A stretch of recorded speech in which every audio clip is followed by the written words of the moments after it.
The luxurious Wilson family villa was aglow with lights. Tonight was the 70th birthday banquet for the family matriarch. Old Mrs. Wilson, grandchildren and their spouses presented lavish gifts. "Grandma, I heard you love tea. This century-old pure tea brick is worth $500,000. Grandma, you're a devout Buddhist. This Haitian jade Buddha is worth $700,000. Mrs. Wilson beamed, looking at the presents, and the whole family was happy. But then her eldest grandson-in-law Charlie suddenly spoke up. "Grandma, can you lend me $1 million? Aunt Lena from the orphanage has uremia and needs money for treatment." The whole room fell silent. Everyone stared at Charlie in disbelief. This live-in son-in-law had some nerve. He showed up with no gift and dared to ask for $1 million. 3 years ago, the late Mr. Wilson had found Charlie and insisted on marrying him to his favorite granddaughter, Claire. Charlie was penniless, a beggar in their eyes. After the old man passed away, the Wilson family had been trying to get rid of him ever since, but Charlie was indifferent to their insults, living as a live-in. Today, he had no other choice. Aunt Lena, the woman who had raised him in the orphanage, was sick. Her treatment required at least $1 million. He thought that on her birthday, the old lady might be in a good mood and show some kindness. He was wrong. 1 second Mrs. Wilson was smiling, the next her face was thunderous. She slammed her teacup on the ground, shattering it. "You worthless thing. Are you here to celebrate my birthday or to borrow money?" Charlie's wife Claire rushed to his side. "Grandma, Charlie doesn't know any better. Please don't be angry." She tried to pull him away, but her cousin, Wendy, sneered. "Sister, look at the trash you married. My fiancé Gerald gave Grandma a jade Buddha, and your husband shows up empty-handed and asks for money." Wendy's fiancé Gerald chimed in. "Exactly, Brother Charlie. We're both grandsons-in-law, but you're a complete failure." Gerald was secretly jealous. Claire was a famous beauty, and it infuriated him that she was married to this nobody. "We should kick this garbage out of our family." Someone shouted, "He's a disgrace." Another added, "He's just trying to ruin Grandma's birthday." Charlie clenched his fists. If it weren't for Aunt Lena's medical bills, he would have walked out of this pretentious gathering. But he remembered his father's teachings about repaying kindness. Swallowing his pride, he pleaded, "Grandma, saving a life is a great deed. Please, have mercy." Wendy's brother, Harold, scoffed, "Don't try to guilt-trip Grandma. If you need money, find it yourself. Who do you think you are?" Claire, her face flushed with embarrassment, tried again. "Grandma, Charlie lost his father when he was 8.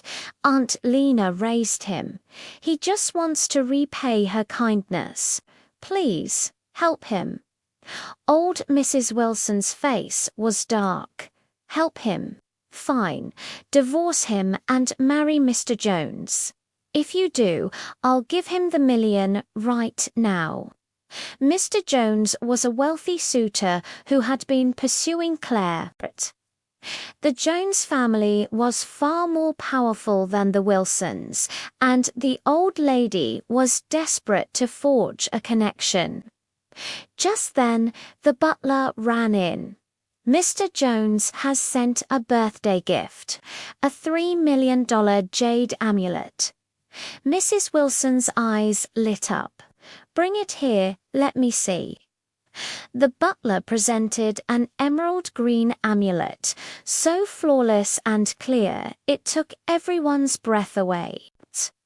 Gerald, who had given the jade Buddha, looked awkward. Mrs. Wilson cackled with delight. Oh, Mr. Jones is so thoughtful. If only he were my grandson-in-law, I could die happy. She looked at Claire. So, what about my condition? Claire shook her head firmly. Grandma, I will not divorce Charlie. The old lady's face turned to stone. Don't you dare defy me. You insist on staying with this trash. Then get out. Get out of my sight. He is not welcome at my birthday banquet. Completely defeated, Charlie turned to Claire. Claire, I'm going to the hospital to see Aunt Lena. I'll go with you, she said immediately. Mrs. Wilson shrieked. If you leave with him, you're no longer my granddaughter. Take your parents and get out of the Wilson house with this waste. Claire froze, shocked by her grandmother's cruelty. Charlie quickly told her, You stay. Don't worry about me. Before she could react, he turned and walked out. Harold laughed behind him. Hey, brother-in-law, leaving hungry. Don't go begging on the streets. You'll embarrass us. Here, he said, tossing a coin at Charlie's feet, buy yourself a bun. The entire Wilson family erupted in laughter. Charlie gritted his teeth and walked away without looking back. At the hospital, he went straight to the payment office to ask for an extension. But the nurse told him something stunning. Aunt Lena had been transferred to the best hospital in East Cliff overnight. Charlie was shocked. How much does it cost? I'll find a way. $3 million in total, the nurse said. $1 million has been paid. The remaining $2 million is due in a week. Who paid the $1 million? He asked. The nurse shook her head. I don't know. Confused, Charlie turned around and found himself face to face with a man in a black suit, about 50 years old, with grey hair. The man bowed deeply. Young master, you have suffered for all these years. Charlie's demeanor shifted. He asked coldly, Are you Stephen Thompson? The man was surprised. Mr. Wade, you still remember me? Of course I remember, Charlie murmured, his voice laced with ice. I remember every single one of you. You forced my parents to take me from East Cliff. They died, and I became an orphan. Why are you looking for me now? Stephen looked pained. Young master, when your father passed away, the old master was heartbroken. He's been searching for you for years. He wants you to come back home with me. You can go, Charlie said coldly. I will never see him in my life. Stephen sighed. Before I came, Master Wade said you might not forgive him, so he has some self-awareness. Charlie scoffed. He knows you've suffered and wants to compensate you. If you won't go back, he'll buy the largest company in Orris Hill and give it to you. Also, he asked me to give you this card. The password is your birthday. Stephen handed him a black Citibank premium card. Mr. Wade. Mr. Wade, there are only 5 of these cards in the entire country. Charlie just shook his head and said, Take it away. I don't want it. Stephen Thompson anxiously explained, Mr. Wade, your savior is still short $2 million in medical expenses. If you don't pay up, her life might be in danger. Charlie's brow furrowed. Are you setting me up on purpose? Stephen quickly replied, I wouldn't dare. If you accept this card, it'll be more than enough to cover the costs. Charlie finally asked, how much money is in this card? Mr. Thompson said, the master mentioned this card is just a little pocket money for you. Not much, a total of 10 billion. What would you do with 10 billion?